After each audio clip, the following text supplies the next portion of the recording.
Salam sejahtera Malaysia, terima kasih kerana menonton video-video dalam channel ini.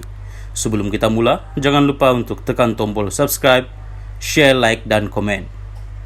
Let's go! Salam sejahtera dan selamat petang kepada semua pendengar berita panas hari ini dipetik dari Malaysia Kini bertajuk Keputusan tiada kekosongan kursi parlimen di Sabah Muktamad. Berita penuh, keputusan tiada pengosongan 4 kursi parlimen di Sabah yang dimenangi bekas ahli bersatu atas tiket Gabungan Rakyat Sabah GRS pada pilihan raya umum PRU lalu adalah muktamad. Yang di-Pertua Dewan Rakyat Johari Abdul berkata, segala justifikasi dan alasan berhubung keputusan itu telah dijelaskan olehnya dalam surat bertarikh 16 Januari yang dihantar kepada Bersatu. Seperti yang saya dah jawab dalam surat kepada Bersatu, itulah dia keputusan muktamad. Terpulang kepada Bersatu untuk rujuk ke mahkamah. Mereka ada hak dan boleh menggunakan segala hak mereka, katanya ringkas ketika dihubungi bernama hari ini. Terdahulu Presiden Bersatu Muhyiddin Yassin mempertikaikan keputusan Johari untuk tidak mengosongkan 4 kursi parlimen di Sabah iaitu Papar, Batu Sapi, Ranau serta Sipitang dan bercadang untuk merujuk perkara itu ke mahkamah. Muhyiddin dalam kenyataan hari ini mendakwa keputusan dibuat Johari adalah berdasarkan tafsiran pasal 10.23 Perlembagaan Bersatu. Namun menurutnya yang di-Pertua Dewan Rakyat bukan pihak yang mempunyai kuasa untuk mentafsir perlembagaan parti. Justru, kata Muhyiddin, Johari terkilaf dalam membuat tafsiran serta keputusan. Menurut Muhyiddin, dalam surat bertarikh 16 Januari lepas, Johari memberi alasan dengan mentafsir pasal itu.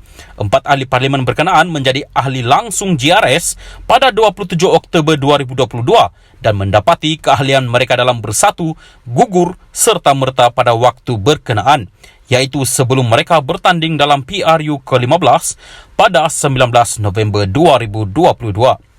Bagaimanapun, Presiden Bersatu itu berkata, pasal berkenaan tidak terpakai kepada 4 ahli parlimen terbabit kerana mereka adalah ahli Bersatu dan parti itu adalah pengasas serta parti komponen GRS pada masa itu. Justru, Muhyiddin yang juga ahli parlimen Pago berkata, GRS tidak boleh ditafsirkan sebagai parti politik lain mengikut semangat dan intipati pasal berkenaan. Isu pengosongan 4 kursi parlimen itu timbul selepas bekas Ketua Badan Pimpinan Bersatu Sabah, Haji Jinor, mengumumkan pemimpin Bersatu Sabah membuat keputusan sebulat suara untuk keluar dari parti itu namun kekal di bawah GRS pada 10 Disember lepas. Naib Presiden Bersatu, Ronald Kiandi dalam kenyataan pada 29 Disember berkata, parti itu menghantar notis pemakluman kepada Johari untuk mengesahkan bahawa telah berlaku kekosongan luar jangka kursi parlimen berkenaan. Selaras perkara 49E, kurungan 3 Perlembagaan Persekutuan. Dalam notis berkenaan, ahli parlimen yang dinamakan ialah Armizan Muhammad Ali Papar, Khairul Firdaus Akbar Khan, Batu Sapi, Jonathan Yasin Ranau dan Mat Bali Musa Sipitang. Salam sejahtera dan selamat petang. Salam perpaduan berita panas hari ini.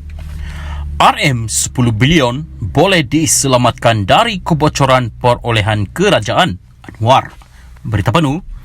Perdana Menteri Datuk Seri Anwar Ibrahim berkata negara boleh melakukan penjimatan sehingga RM 10 bilion daripada kebocoran yang berlaku dalam sistem perolehan kerajaan. Anwar yang juga Menteri Keuangan berkata, kebocoran boleh dihentikan sekiranya amalan rasuah dibenteras di semua peringkat termasuk mengubah cara lama iaitu tanpa campur tangan politik atau kepentingan peniaga besar dalam perolehan kerajaan. Kita mengalami kebocoran yang tinggi. Belum 2 bulan saya di Kementerian Keuangan sudah kenal pasti RM 3 bilion hingga RM 4 bilion yang boleh diselamatkan, katanya ketika berucap pada Majlis Dialog Belanjawan 2023 bertema Membangun Malaysia Madini di sini hari ini. Turut hadir ialah 2 timbalan Menteri Keuangan Datuk Seri Ahmad Maslan dan Steven Sim Chekiong, Ketua Setiausaha Negara Tan Sri Muhammad Zuki Ali dan Timbalan Ketua Setiausaha Perbandaharaan Datuk Johan Mahmud Marikan. Anwar berkata daripada pengalamannya, ketirisan dapat dikurangkan sekiranya hal-hal perolehan diserahkan kepada pihak yang berupaya dalam isu seperti banjir atau pembelian senjata. Biarkan urusan perolehan untuk tentera udara, laut dan darat dipertanggungjawabkan mengusulkan jenis barangan terbaik dan rundingan antara kerajaan tanpa campur tangan dari politik atau kepentingan peniaga, katanya. Sementara itu, Anwar berkata pendekatan dalam bajet 2023 seharusnya adalah untuk memulihkan keyakinan pelabur domestik dan luar negara serta mempercepatkan kelulusan pelaburan. Memberikan contoh satu usul untuk memperkenalkan ladang organik oleh sebuah syarikat yang mengambil masa 2 tahun mendapat kelulusan. Anwar berkata, perkara seperti itu perlu dihentikan kerana ekonomi hijau merupakan keutamaan untuk kemampanan ekonomi. Keupayaan memberi kelulusan harus lebih pantas dan ketua-ketua jabatan dipertanggungjawabkan sepenuhnya sekiranya berlaku kelewatan dan berdepan tindakan kerana menjejaskan ekonomi negara, katanya. Semakan semula bajet 2023 akan dibentang pada 24 Februari ini di Dewan Rakyat. Sekian berita, salam perpaduan.